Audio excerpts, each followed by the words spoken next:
It's time to build a new enclosure in the Jurassic Valley. Today we'll add the habitat for the Guanlong that will feature a moat and the whole backstage area. I really hope you guys will enjoy today's episode.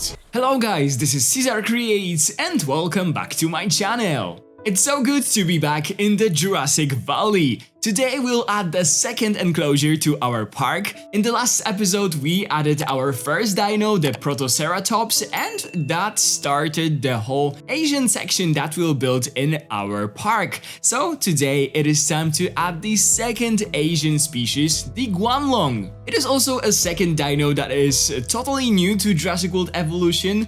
Just like the Protoceratops, the Guanlong is a species that wasn't featured in Jurassic World Evolution and Jurassic World Evolution 2, and it is such an awesome dino. It is so beautiful. I just love the model. Probably one of my favorites when it comes to Jurassic World Evolution 3. I just think that it looks phenomenal. So I just had to have it in my park. In case you guys haven't seen the last episode where we built the first habitat, I will put the link down in the description and on the screen so you can go and check it out. In that video I talked also a bit more about the plans for this series and my approach of building the habitats in this park. So basically they will be a bit like zoo inspired. So I will use my experience from playing Planet Zoo and also visiting a lot of real life zoos to build habitats for the dinosaurs, and this is something that we are also doing today. And also I realized that it will be something very challenging when we will start adding those big dangerous like carnivores like T-Rex and all those animals. Because I don't know where I will take the inspiration from. We don't have animals like that at zoos, but we'll come up with something. So this habitat for the Guanlong is also inspired by real life zoos. There is no like particular habitat that I used as an inspiration. I just use something that a lot of zoos do when it comes to the carnivores. So for example, big cats or canines, like for example the wolves. So for our Guanlongs we will create a moat. We will add some water in the front of the habitat that will prevent them from escaping, and we'll also add a tall wall and some hot wire. This is something that a lot of modern zoos do. This not only prevents the animals from escaping, they have the entire water section. Some of them cannot swim. I think that the Guanlong would have some difficulties with swimming in there. Of course, I will be using the water brush that we have in here because I wasn't able to put the actual water because the water brush for in this game is huge. I really hope that they will change it in the future and make it smaller. So I use this water thing that we can actually paint the terrain with water. I know that they can walk in there, but we have to use our imagination a bit in here. So this is one thing that is preventing them from escaping, and the second thing is the high wall and also the hot wire that is on this wall. So they shouldn't be able to jump out, or even if they try, they will meet the hot wire. So that should be enough, I hope, to keep the Guanlongs in this habitat. So this is one of the advantages of the moats. So we have a really nicely secured habitats, but using moats is also really nice for our guests because there is nothing between them and the animal. I mean, no fence, no barriers, no wires, no mesh, anything like that. The animal is still secured, but yeah, there's no like barrier between the guests or visual block or anything like that. So the guests get this amazing view inside of the habitat. This is so important now in the times of social media, phones and so on. So you can take really nice pictures of the habitats of the animals. So yeah, more and more zoos tend to do something like that. And this is something that I wanted to try if we will be able to achieve that with the modular building system that is now in the Jurassic World Evolution 3, and the answer is of course yes. I really love how it has turned out.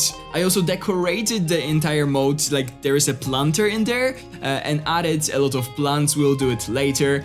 so it all like kind of blends in. You cannot see where the actual ditch is, where it starts, when it ends. This is also something that a lot of zoos do, for example Bronx Zoo. And I am so happy and excited that things like that are possible in Jurassic World Evolution 3. Imagine doing something like that in the previous game. Like it just wasn't possible. You could like cheat a bit with the rocks so to block the dinos, but it never looked that realistic. So I am very happy with how it looks. Like it is just amazing. Another thing that I really wanted to build for this habitat was the backstage area. This is something that I always do for all the animals in Planet Zoo. For this series, as I told you, I don't plan to build any interiors, so the shelters for the animals won't have any like stalls, night quarters or anything. But we'll still do like the holding pens. We'll do the shelters, but only from the outside. We'll do the the gates, all those stuff. This is really important when it comes to realism. If you like to build sort of like a realistic park, because like imagine if this habitat needs to be, for example, cleaned. Needs to be maintained, something needs to be fixed. The keeper just wouldn't go in there with like 6 of the Guanlongs because that would end probably very bad. So for times like this, they would be closed in one of those holding pens. This is also something like the real zoos do. For example, with animals like, I don't know, lions, tigers, and so on. There is a place where them animal can be like closed, separated, and then the keepers can safely go into the habitat and do the maintenance. So this is something that I really wanted to make in here as well. And also when, for example, there is a sick individual, where there is a mother with babies, or there's just some fights in the group of animals, they can always be separated without any problems. So this is why you often have those backstage holding pens, or just some spaces for the animals in the shelters where they can be separated. So yeah, we'll go for something like that in the future episodes, in the future enclosures for sure. I'm also very happy that actually the animals can go in there, so the spaces are big enough, they can just explore the backstage area. So it works exactly how I wanted it. Besides that, of course, the whole habitat will be a bit like sloped down. It also gives the guests this beautiful view inside of the habitat. I will add a lot of rock formations. Unfortunately, the animals cannot climb on the rocks in this game. This is such a pity. I would love to see, for example, the Guanlong climbing on this like little rock formation that I did in the middle. That would be so amazing. But still, the habitat looks so nice. I was so happy when I finished it, and yeah, it was exactly something that I wanted to build and imagined myself building. The size, I think, is right. Some of you actually commented that the Protoceratops enclosure was a bit on the smaller side for them. Maybe yes, maybe I will make it a bit bigger. I will see, but for now it will stay the way it is. But for those animals, for the Guanlongs, I think that the size is just right when it comes to the enclosure. And if we are talking about the previous episode, I need to thank you guys for the amazing feedback that I got from you. So many of you liked the enclosure. I got so many views, comments, and this means so much to me, and I love how popular this series has become. I hope that we'll be able to continue that in the future. I promise you that I will continue this series, because I asked you guys if it should become like a regular thing on my channel, and a lot of you said yes. So this is something that we'll do for sure. My initial plan for this episode, for the third episode, was actually something totally different. I wanted to build a really nice and detailed aviary for this park. And yeah, I really wanted to use the rocks and everything and build something again inspired by zoos, but using the aviary, because this was one of my favorite things about the Jurassic World Evolution 2, the aviaries. I just loved them, and they are even better in this game. But then I realized that we just started the Asian section, and there's actually none of the flying reptiles in the game currently from Asia. In the Jurassic World Evolution 2, we had the Sangaripterus, but in this game we don't have any, and I hope that they will end up adding some, because our Asian sections might miss some aviaries otherwise. I hope I am right when it comes to this. If not, correct me if I'm wrong. Maybe there is one that was found in Asia, but yeah, discovered also somewhere else in the world. But yeah, from my research at least, there's none from Asia, which is such a pity. I also got some questions if I am going to add all of the dinos in this game to this park. I will see about this, how the performance will go, how much space will the enclosures take. I am not sure if I will add every single dino, but I will of course try to add as much as I will be able to, so I hope that some of your favorites will make it into this park. We actually had an amazing week when it comes to Frontier and all their announcements, so I don't know if you guys heard, but Planet Zoo 2 was officially confirmed by Frontier that they are working on it and it will be out next year. I was also very lucky to take part in the video that was celebrating the anniversary of Planet Zoo, the 6th anniversary. So that was so amazing. And also, of course, the first update, the free update for Jurassic World Evolution 3 has been announced. It will be out next week, and it will add the Kentrosaurus, which I am very excited for because I love this guy so much. They also confirmed that they will be adding one missing species from Jurassic World Evolution 2, from the base game of Jurassic World Evolution 2, every month next year. So starting from January, every month we'll be getting a new dino and a new family unit of the dinos from Jurassic World Evolution 2, which is so nice. And of course there will be a lot of improvements with the graphics. For example, there will be higher quality settings for the plants, which I am very happy for because I thought that there is something off with them. And also they will improve the navigation of the dinos so that they will probably be able to walk closer to some objects, which is also really nice. Because again, in this enclosure, I had to turn off the collision on some of the rocks and details because the dinos couldn't walk there, and they are tiny. Like, maybe not super tiny, but they are small compared to, to the size of this habitat, and they couldn't walk around it. So I had to turn off the collision, and that's why you will see them sometimes in the cinematic shots just walking through some rocks. And this is just because so that they can use the entire habitat.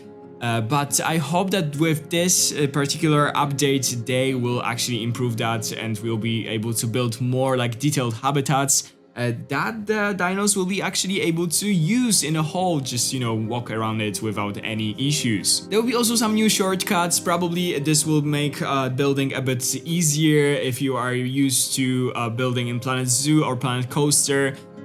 Coming to Jurassic World Evolution 3, you definitely had to, adjust, and I think that maybe those shortcuts will make it a bit easier for ourselves. And of course, they are looking into the complexity meter. I heard that there is a problem with that on consoles, unfortunately, so I hope that they will be able to improve that for you guys so you can build those detailed parks like we do here. So yeah, really hoping for that they will be able to fix it. So besides the habitat, I also added a bit of theming. So you will see some, and I actually used a really nice blueprints that we have in the game of the Torii Gate, of some pagodas. They look super nice, so why not use them? I told you guys that I want to have some slight theming for those different sections of our park, so of course we had to use some Asian buildings, and I'll probably continue adding more when we will add different habitats. In the next episode,